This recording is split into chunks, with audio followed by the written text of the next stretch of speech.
It's that person that clings, that needy, needs extra attention, validation. It's that anxiousness where they're like, I need. Where are they going? It's the chaser in the relationship.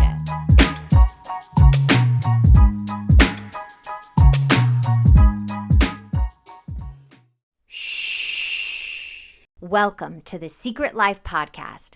Tell me your secret. I'll tell you mine.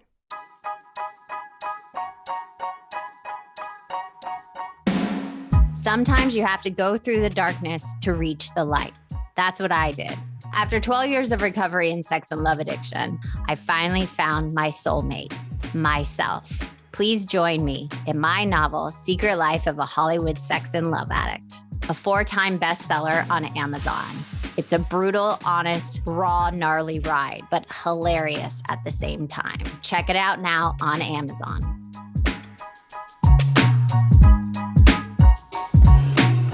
Welcome to Secret Life Podcast. I'm Brannne Davis-Gantt. Today I'm pulling back the curtains of all kinds of human secrets. We'll hear about what people are hiding from themselves or others. You know, those deep, dark secrets you probably want to take to your grave, or those lighter, funnier secrets that are just plain embarrassing. Join me each week as we take a deep dive into one subject matter, exploring the how, what, when, where, and why of it all. Get ready for a more focused, more revealing journey of the human experience. This is Secret Life Podcast, and I'm excited for you to join the ride. Today, we are talking about anxious attachment style. Woo! Geez, this attachment style drives people up the wazoo because it's that person that clings, that needy, needs extra attention, validation. It's that anxiousness where they're like, I need. Where are they going? It's the chaser in the relationship. So here's some signs of anxious attachment in an adult. They have a low self-esteem. They are always looking for approval in others. There's a deep fear of rejection, a jealous feeling that comes up. You know what jealousy is? Jealous is they're afraid something is yours and someone's going to take it away. Envy is you're envious of what somebody has. So jealousy is you have something and someone's going to take it. Poor conflict management skills. They do not know how to properly have a conflict. They don't know how to communicate. A lot of narcissists have this anxious attachment style. They act like they don't need, and they're very clingy. I need. Fill me, I'm empty. They have poor sense of boundaries. They actually don't like boundaries. They feel like boundaries are like, don't have a boundary because they need you, all of you. Fear of being alone. They prioritize others' needs ahead of their own, and they excessively worry, and become obsessive with things they cannot control. Okay, so why does this style happen? Well, first of all, there's a huge mother wound. So I always look at the mother because the mother is what creates attachment styles in people. And if you have a mother that meshes with you, takes too much of your energy, or is a massive avoidant, this can happen, but most likely it's enmeshment. So if you have a mother that takes from you, you normally go out in the world and want to take from others. So you become an anxious person. You become a person always searching for others to fill you. So here are some things that if you have this style of attachment, you might think or say. So let's go through these. I want to be close to you, but I'm not sure you want to be emotionally close to me. So it never feels like enough. Like you're never getting close enough to somebody. It's never enough. I want to be with you or in contact with you all the time. It's those people that text. It's like enough already. Be with yourself. Be alone. Next one. I don't like to be alone. How many times do I have to say? I literally say, stop emotionally raping other people and be alone. Next, I need constant reassurance of your love and commitment. Is this healthy? No. This is one of the most exhausting attachment styles because they are always wanting more. Always want, it's never enough. I feel anxious about whether our relationship will last. If you are with a person like this, you have to tell them, listen, that is your work you need to do on yourself. I cannot keep reassuring you that our relationship's going to last. That is work you need to do. I am worried you'll leave me. Oh my God. How many couples I have to work with? They're like, I'm worried they're going to leave. I'm worried they're going to leave. That is your own thinking. That is a thinking disease. This is a thinking disease you have to work on. It's a mother wound. I question whether you love me as much as I love you. No one should be saying that. That is not healthy. I cannot tolerate uncertainty or ambiguity in our relationship. I can't even with that one. I wonder if there's something wrong with me that makes you pull away. When somebody is constantly needing reassurance or needing attention, somebody is going to pull away because it is too much. When you have no emotional regulation for yourself and always taking from others, people get exhausted. You exhaust people. Look at how you exhaust people around your life. I've been told I'm needy or high maintenance. Yes, that is it. It's not even that you're high maintenance, it's you can't emotionally regulate or you are not enough for you. So there's some, you have not developed a sense of self. My insecurity makes me jealous. It's not that it makes you jealous, it's that you are insecure within self. So you reach outside of you to have other people fix that emptiness. When I feel anxious about our relationship, I get frantic and do other things to get my attention or reassurance since I text you repeatedly or obsessively think about us or how to fix the relationship or when you back.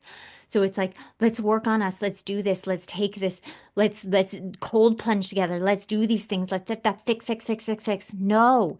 How about sit in your uncomfortability and look at self where I can be a better person? Little things like not answering the phone when I call can make me anxious and question our love.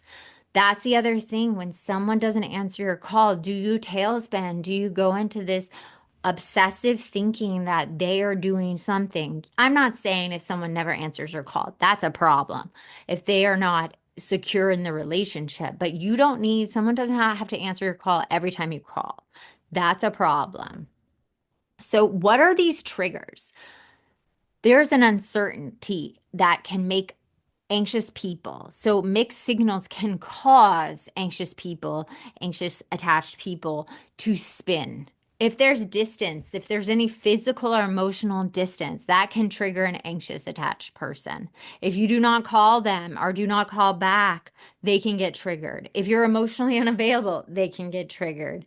If a partner has a very, very active social life and goes out along a lot or goes out late, it can trigger. If your partner forgets an important event, that can trigger the anxious attached person. If they have low self-confidence in themselves, that can be triggered. If they don't reciprocate important events like their birthday or things like that, that can trigger. Um, and then if they're not reassured or what is those positive affirmations that can trigger an anxious person. So if you are with or married to an anxious attached person, you got to see those triggers because you chose them as a partner. So it's also your responsibility to not fucking trigger them.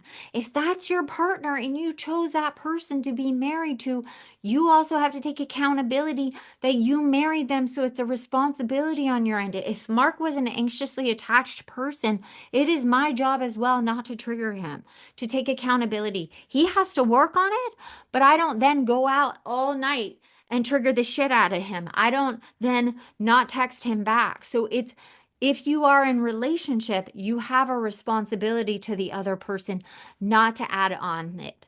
Okay, how do you fucking stop this shit? How do you stop? If you're the anxious attached person, you reflect on your past. You look at your past and go, what caused this? Is it a father mother wound? Usually a mother wound. And then the father wound is your self image and self worth. Where did my self image and self worth not get developed? And then where did I get my attachment style from my mother? What was mirrored to me? What was their relationship like? What did I grow up seeing? And how did my other relationships? And you got to look to your past. I need to now develop new coping skills. I got to look where I got to emotionally regulate. I got to look where, whoa, I'm spinning. Where am I leaning into the spinning? What other skills can I use? Breathing techniques, other things to lean into, active meditation, DBT skills, sound baths, anything. See, being out with friends, doing new things.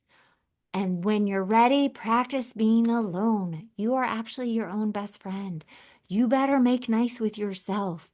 You better become besties with your damn fucking self because you only live with yourself forever. So I would start befriending you. Make you your best friend. And remind yourself you're also fucking strong. You weren't with this person your whole life, and you're not going to be with this person forever because you don't die together. This is not Romeo and Juliet. So you better remind yourself that you are strong, you can get through this. This is just anxiety of the future, anxiety of this relationship, and something you need to work on to make this more of a secure relationship. And then work with somebody. There is therapists, there are coaches, there are people out there that specialize in this. You need to work with somebody because this isn't magically going to go away. And you need to do body work because this clinginess, this rumination, this overanalyzation, this emotional high low roller coaster, this negative self talk, afraid of being alone, this emotional sensitivity, this fear of rejection, this needing to contact and support, and all this, you cannot function like that. Your cortisone levels are high, your stress factors are high, and no one can ever fix this for you. Only you can fix this for you. So you need to start looking at coping skills, breathing techniques, the pause, put in the pause, slow down, breathe, get back in your body, and understand that no person outside of you can ever soothe this. Because that text, it might have that high in relief at this moment, but it's only in this moment because in 24 hours and 5 hours, it will come back again. And this automatic negative response isn't going to work anymore. And you have to have compassion for this wounded inner child that happened probably at a very young age where you did not attach in a healthy place that you need to look at. And you also have to ask for help. You can say to your partner, you can say to the person that you are dating, I'm getting really triggered by the way we're communicating. Can we communicate in a clear way? If you say we're going to do this, can we have solid plans? Because it's making me a little anxious. This is not working for me the way we're communicating this way. Or if you say you're going to show up and then you arrive late, can we just like keep our word to each other? Because it's important to me. Because in my past, this happened and this person didn't show up and it's kind of triggering me a little. There is ways to communicate where you don't put it completely on the other person. And you can also ask them questions like, hey, why do you do this? Like, I've noticed this the last couple of times. You disappear and you say you're going to text and then you don't text. You are allowed to ask for what you need and also ask, hey, I've noticed this is a pattern for you. And if this person can't answer or be direct, that's a sign maybe they're not right for you. And lastly, you need to actually look at there's a new way to frame this attachment style that it's not actually completely forever. You can grow out of attachment style. People think you're always going to be an avoidant, always an anxious, always a fearful avoidant or dismissive avoidant. You actually can grow out of it. You can develop new skills and actually move into secure attachment. And then sometimes someone can trigger you and you can float back into avoidance. So this is constant work and you can actually heal these wounds. So let's go through the last thing I want to say is use these tools. You have to look at childhood pain to heal this attachment. You have to bring compassion to the parts of you that feel abandoned because that's how you heal it. You have to also question the fears that are being triggered by this person. You have to learn how to use your voice and express your needs in a direct way. You have to share your abandonment fears to those that earn your trust. So go to a trusted person and express those fears. You have to work with a therapist or someone that specializes in this.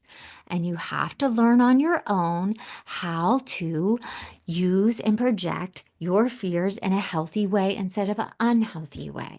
So no screaming, no blaming, just using your voice in a healthy way and asking for what you need. And if they don't hear you, you have to be willing to get out of the relationship, because attachment to anybody is not healthy. We are connected to everybody and attached to nobody. That is how relationships should work. Thank you for listening. I hope you enjoyed the podcast. Love to hear your thoughts. If you have any thoughts on anxious attachment or how it works for you or doesn't work for you, and let me know and send them to secretlifepodcast@icloud.com. And remember, just because you're anxious attachment style in this relationship doesn't mean it will be in the next one, because the person that might come in might actually be so secure that they're not triggering old wounds. But first you have to heal yourself. First you have to look at yourself and go, what are the things that I don't want to carry in this next relationship? Because that's your fucking job. Heal yourself so you don't bring your baggage into the next relationship.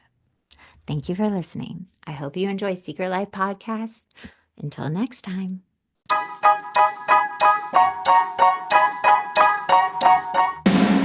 Thanks again for listening to the show.